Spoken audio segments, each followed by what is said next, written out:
உலகமே new year கொண்டாடுது எங்கெங்கயோ போயிட்டு. ஆனா எங்களை பாருங்க, குழந்தைய வச்சுட்டு எங்கேயுமே போக கூடாது. ஈவினிங் ஆனா அதுக்கப்புறம் சளி பிடிச்சுக்கிறோம் குழந்தைக்கு. அதனால ஹாப்பி மதர்ஹுட்னு சொல்லிட்டு இந்த அழுக்கு நைட்டிய போட்டு வீட்லயே இருக்க வேண்டியதான்.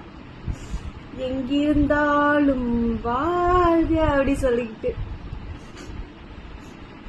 எப்படி இருந்த நான் இப்படி ஆயிட்டேன் அப்படின்ற மாதிரி பாருங்க.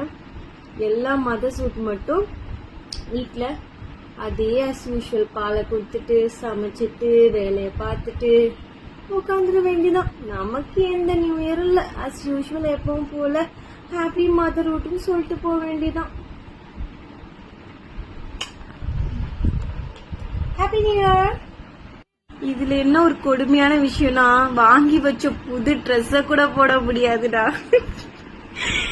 இந்த குட்டிய வச்சுக்கிட்டு நியூ இயர்க்கு வாங்கின புது ட்ரெஸ்ஸ கூட போட முடியாது. எது கம்ஃபர்டபுளோ அதை போட்டுட்டு திரிய வேண்டியதான். எல்லா மதர்ஹுட்டுக்கும் happy new year, special new year நமக்கெல்லாம். பை பாய்.